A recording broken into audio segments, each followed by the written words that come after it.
You know that feeling when you're wide awake in the middle of the night, kind of restless, a little bit lonely, and you just wish there was the perfect place to go. Well, today, we're diving into this really beautiful musing from the blog Salima Online that imagines exactly that kind of place. And it all starts right here with this feeling, that familiar sense of just giving up, when you know sleep is not going to happen. The author's in her penthouse, it's dead quiet outside, but her mind is just racing. And it's that restlessness that really kicks off a little adventure. So what do you do when sleep is totally bailed on you? Well, instead of fighting it, our narrator decides to just embrace it, you know? She turns this moment of frustration into the beginning of something else entirely. I just love this part. It's a real choice to do something. She gets up, she takes a shower, she gets dressed. It's not some frantic escape. It's this calm, thoughtful preparation for a journey. She's basically taking back control from her own sleeplessness. Okay, and look at what she packs. This isn't just random stuff. You got a laptop, a journal, a book. These are the tools of a writer, a thinker, a creative. She's not just leaving her apartment. She is heading out with a mission. And these little details just paint such a cool picture, don't they? The classic comfy sneakers paired with a super high-end car, it creates this fantastic mix of casual style and pure elegance. It just perfectly sets the mood as she drives off to her destination. So where exactly is she going? Well, it's not just any old 24-hour diner. Nope, she's headed to a place that feels like it was literally designed for nights just like this one. And this is the whole heart of the idea, the Night Owl Hotel. It's not a hotel for sleeping, not really. It's a sanctuary. It was dreamed up by someone who was just tired of having no place that was safe and cozy and open to just exist in the middle of the night. It's a haven for people who get it. And check out what they're serving. This is not your typical late-night greasy spoon. We're talking comforting, delicious stuff. Hot soups, warm pies, amazing drinks. It's all designed to feel like the absolute best version of home. Warm, welcoming, and totally nourishing.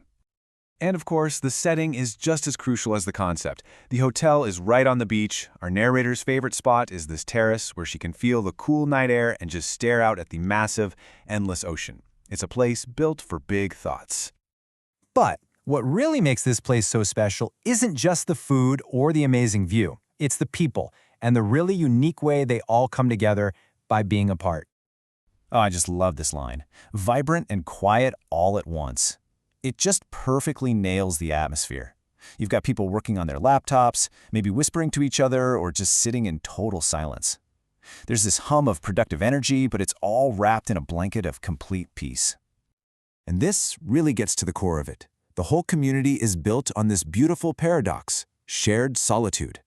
The people there, they want connection, sure, but they want it on their own terms. They find peace not by being totally alone, but in the quiet, unspoken company of others who are on the exact same wavelength.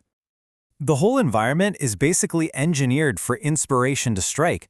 The lighting is low, so the stars can really pop. The main sound isn't a bunch of chatter, it's the whisper of the ocean. And it's in this perfect space that our narrator feels her own story, the one that's been bubbling up inside her, is finally ready to be written. This place feels so perfect, right? So cleverly designed for its purpose that it almost feels, well, a little too good to be true. And that leads us to the big reveal, the whole point of this beautiful piece. So the narrator is looking around, taking it all in, and she thinks to herself, this is genius. Someone else must have had this same dream and then actually went and built it, right? It's this thought that just hangs in the air, full of admiration and hope. And there it is, the twist. The Night Owl Hotel, this perfect sanctuary by the sea, it's a creation of the author's mind. It's the place she's built in her own imagination, just for nights like this one. But, this isn't just some daydream. The Night Owl Hotel is an answer to a really deep, I think universal feeling. It's a place for those moments when you want to feel connected to the world, but not overwhelmed by it. When you want the company of others, but without any of the social pressure. And that brings us to the end. It leaves us with this really powerful question, and it's the one I want to leave with you. We all have our own version of the Night Owl Hotel, don't we? That perfect place we escape to in our heads. So, what's yours? What's the place you wish really existed?